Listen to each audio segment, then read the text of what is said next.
Welcome, greetings, and salutation to the golden option. Shalom, shalom, shalom. Salam, salam, salam. May peace and serenity rest, rule, and abide upon us all. Thank you very much for finding it in your busy schedule to tune in once again to the very, very deeply found golden option. Ladies and gentlemen, we have in our studio today a very, very interesting tabernacle student. His name is Victor Isaac Clark, a very, very, as I said before, deeply found student in the matters of the biblical sanctuary, tabernacle, temple. Why don't we give him our undivided attention as he brings to us the wisdom from God. Victor? Thank you. And I'd like to thank the Golden Option for giving me this opportunity to make this presentation. So I would like to begin by maybe telling you a little bit about how I got started into this. I was raised in a Pentecostal church. My father was a coal miner from West Virginia.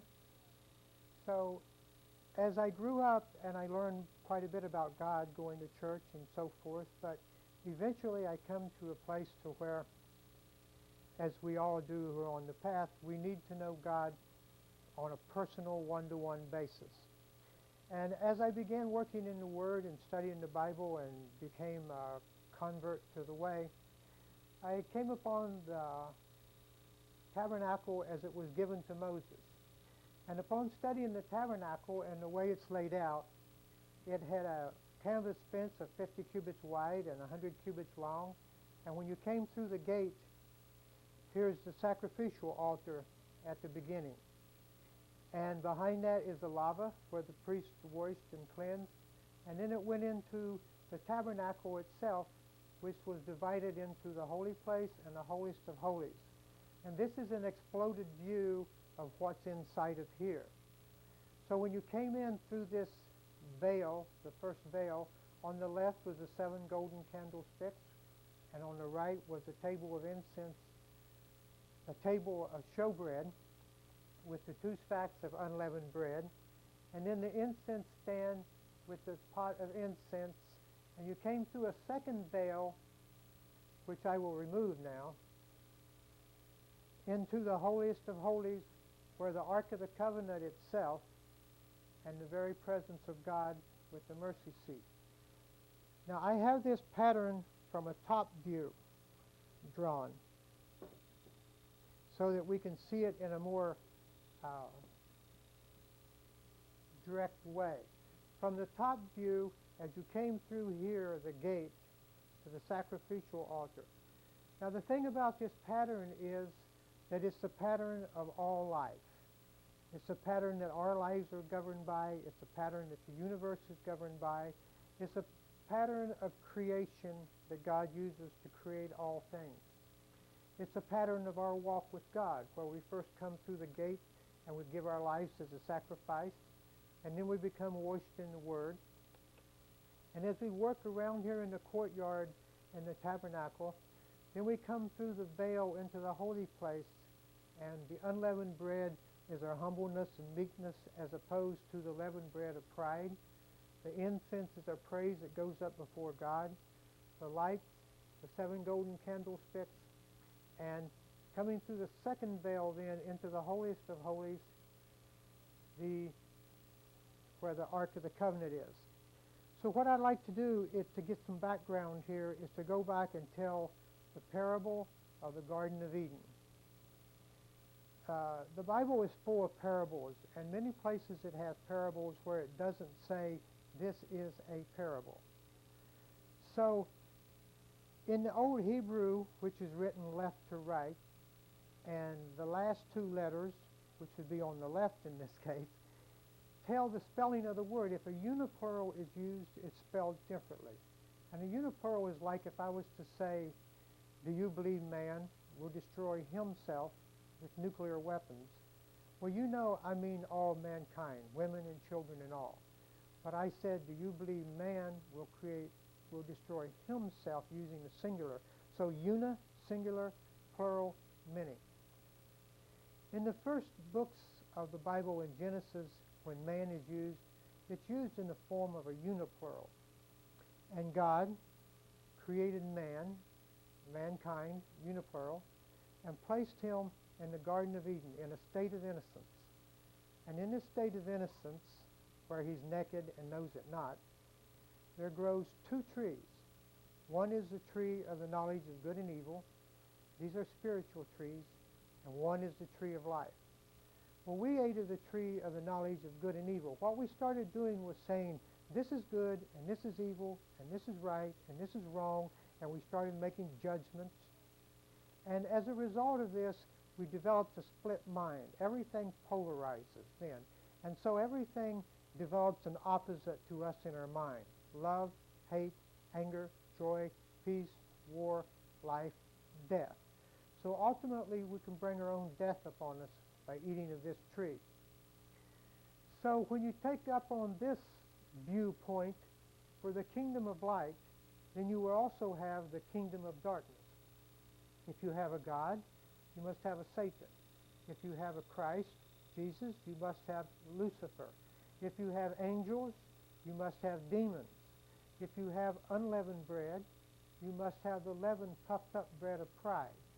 If you have incense and praise going up before God, you must have the curses going up before Satan.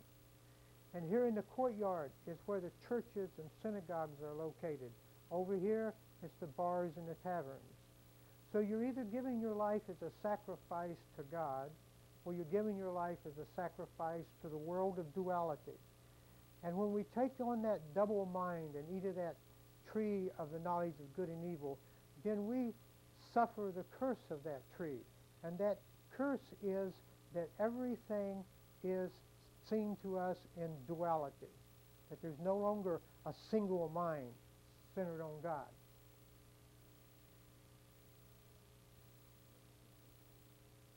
So when we continue with that, we come to a pattern here. This is the same tabernacle pattern with the same gate and the laver, but we find that mankind itself has followed this same pattern, because this is a pattern, this is a creative process pattern of God. It's also known as the keys to the kingdom of heaven, or the keys to the kingdoms, because it unlocks them to our understanding. So there was 2,000 years from Adam until Abraham, and this corresponds with outside the gate where everyone is camped, the children of Israel. And then there's 2,000 years from Abraham until Christ, which corresponds to the courtyard. And there's 2,000 years from Christ until now, which corresponds to the holy place. And then there's the age of love which coming, which is the holiest of holies. So as we walk this as a species of life, as the human race, and as we walk it as an individual, it's still the same way. So here we're the womb, birth, child, puberty, son, man, and father. These are the 6 steps or 6 days of creation. Now this pattern holds true for all life. So just as it holds true for us, it holds true for, say, the apple tree. So the womb is the seed. The birth, the second day, it sprouts. The third day, the child is sapling. Puberty, tree blooms. Son, tree pollinates. Man, the tree bears fruit. And then it enters its 7th day of rest. So this creative process is the same for all living beings. it's the same for the mouse, although it may be done in 30 days for the mouse. For us, it takes 30 years. For the tree, it may take 130 years. But it's still the 6 steps or 6 days of creation. 2 Peter 3 and 8 says, "Brethren, be not ignorant of this one thing, that one day is as 1,000 years unto the Lord, and 1,000 years is as a day." So these 1,000-year periods are the 6 days of creation, and we find ourselves now here at the end of the 6th day, 2,000 years after Christ. So at this time, the end of the 6th day is when God creates man in his own image. So if you want to know the image of man, look in a newspaper. Murderer, thief, robber, etc. But the image of God is of love and of compassion and of immortality. So all the pieces of the furniture, the sacrificial altar and the laver and each of the things inside fit each one of these days.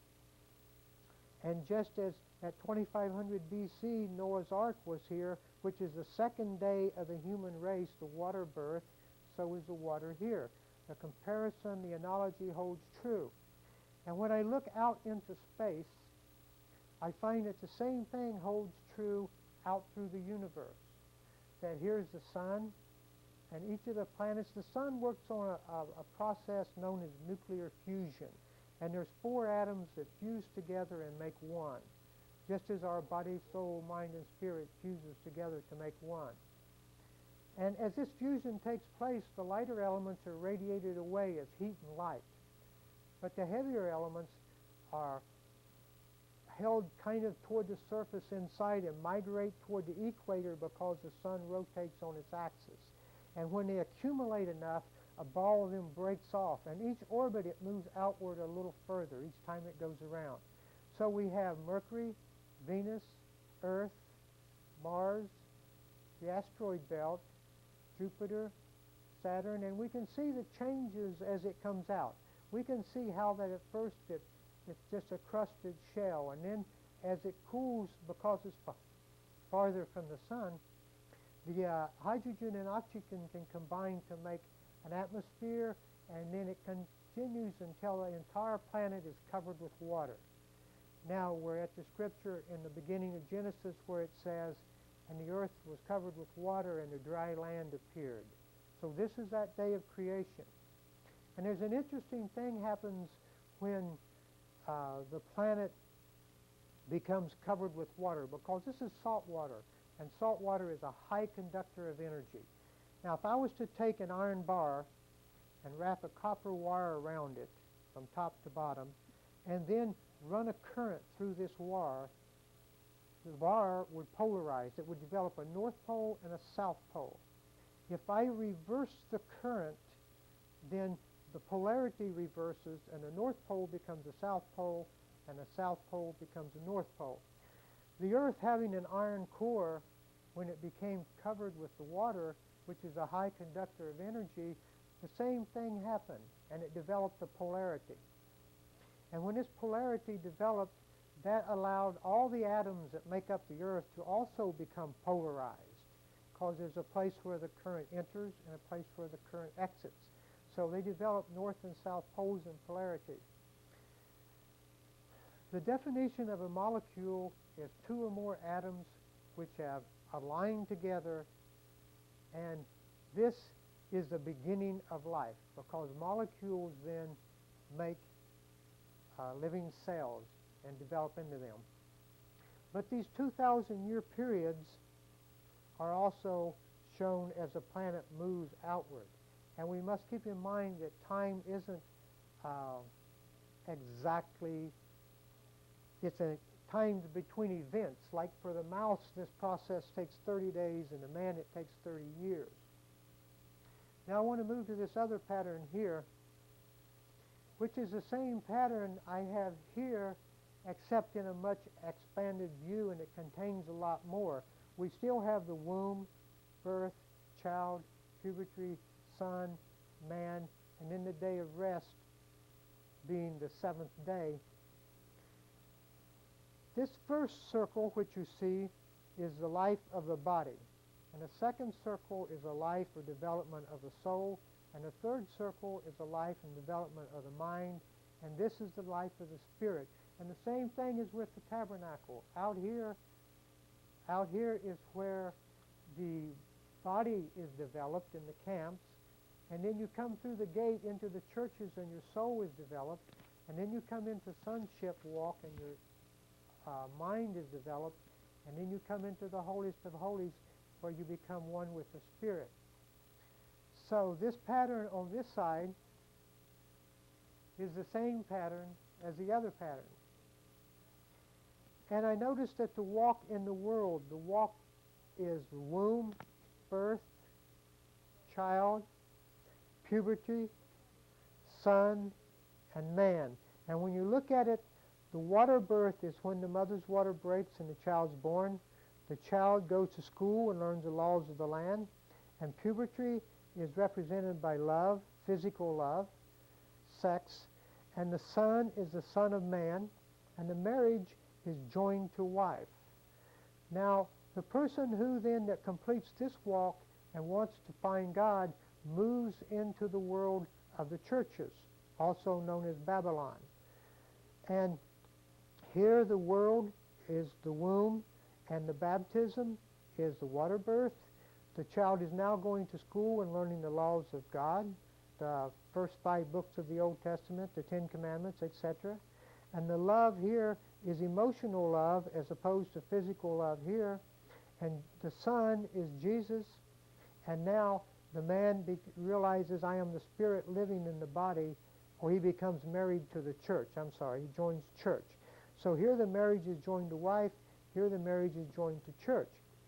But once this walk is completed, then there comes another walk that brings us out of the church. And how this happened to me was that as I studied more and more into these things and understood the Bible and started seeing the deeper and deeper parts of it, I came into conflict with the denomination that I was attending.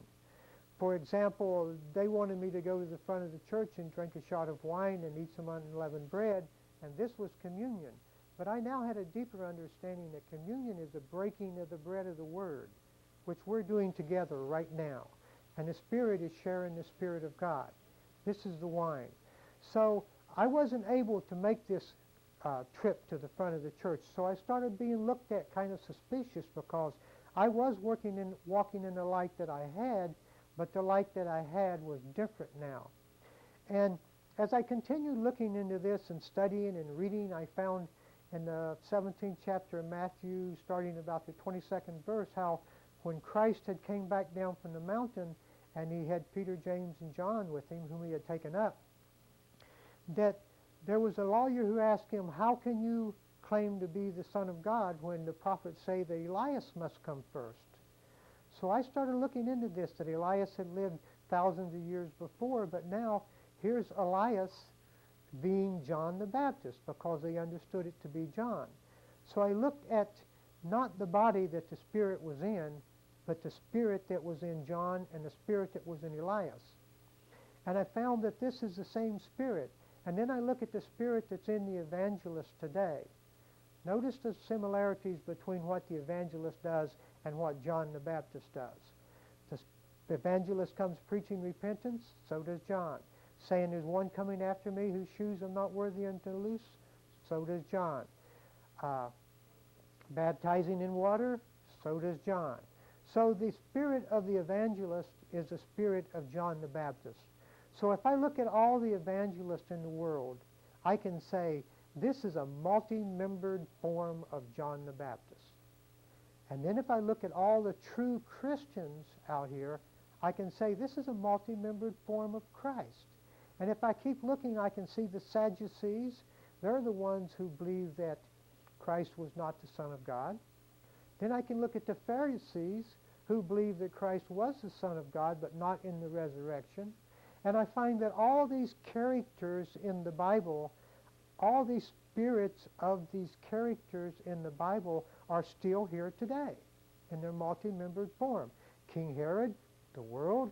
So when I realized this and started looking at this book in a whole new light, I realized that later that what I had done was broken one of the seals that it speaks about over in Revelations, that the book is sealed with 7 seals.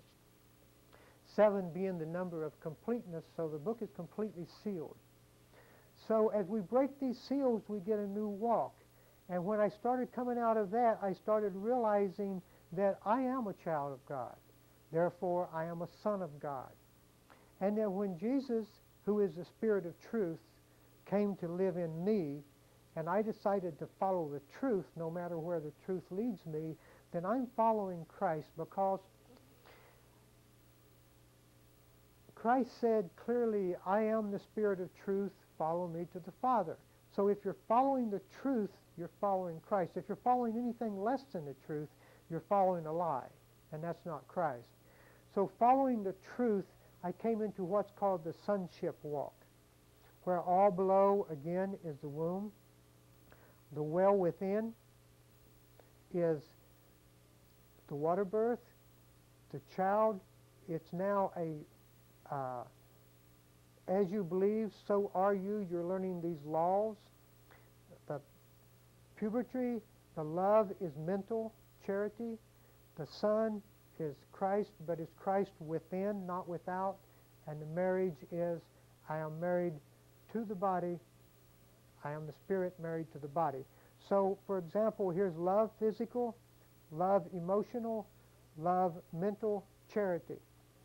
So this is a development of the body, the development of the soul, the emotional world, the development of the mind, taking on the mind of Christ. And above that then remains one walk, which is the development of the spirit. The spirit of life is the spirit that will live forever. All below is the womb.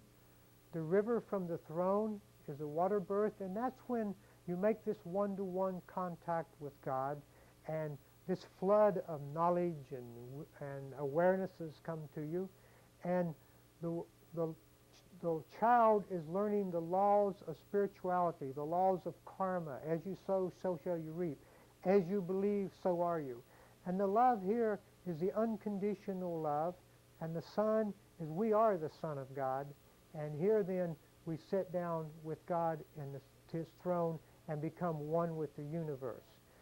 This unconditional love is a love that's beyond the love that we think of when we think of marriage, because marriage is a highly conditional love.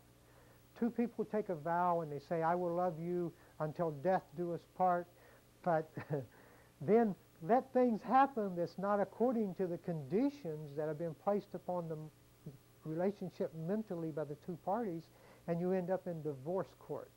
So it's not an unconditional love. An unconditional love is, I will love you irregardless of what you do, because my love is something that's coming from me, and it's under my control, and it's not under the control of someone else's actions. Now, in order to understand this in its depth, there needs to be some understanding of time too. And I'll get to that in a moment. But at the moment I want to show you that as I look inside this big pattern here, I find that inside the first circle there is another pattern just like it. And when I look inside the first circle of this other pattern, there's another pattern just like it. Now I can take this smallest pattern here and show you by using the steps and development that this can be the 6 steps of creation, of the creative process, which results in the sperm. And then this inside is the 6 steps of a baby growing up in the womb, from embryo to fetus. And then we have the 6 steps of us growing up out here in the world, and when we reach this place, if we take on our immortality, our holy spirituality, and begin the new walk, then all this is circled again with a large circle, and we began the new walk, day 1, day 2, day 3, in the Spirit.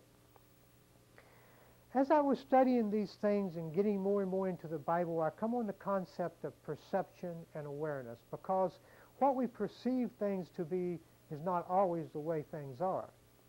And so contrast creates awareness. For example, if I take a completely white sheet of paper and I place a white spot on it, you cannot see that. There's no perception. There's no contrast. So in order to have contrast, which creates awareness, because once you're contrasted from your surroundings, you can become aware of your existence.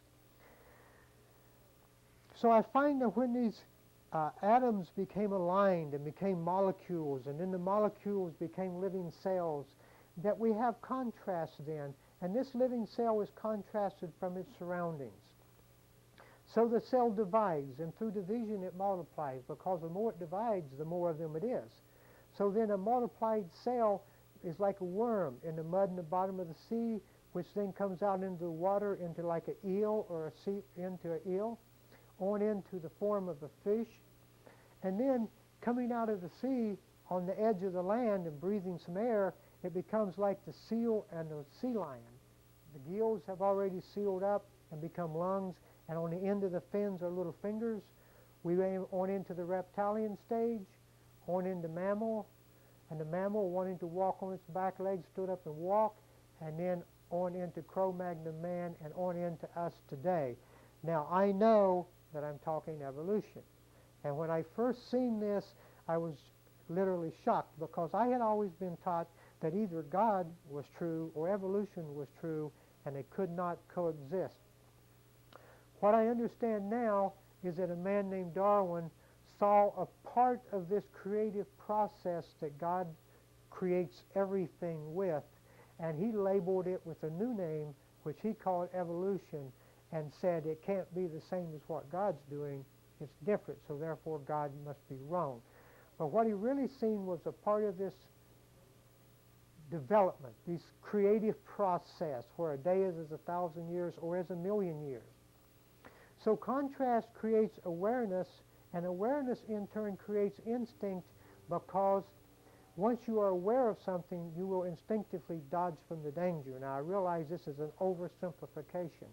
Instinct then creates knowledge, because once you dodge a few times, you know where that danger is, and knowledge creates immortality, because once you learn how, you would be rather foolish not to. Now, if you do a biopsy on creatures in the sea, they have a one-gland brain, an awareness center.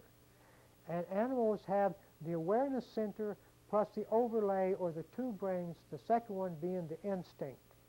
And we have the awareness center, the instinct, and the gray matter, the knowledge.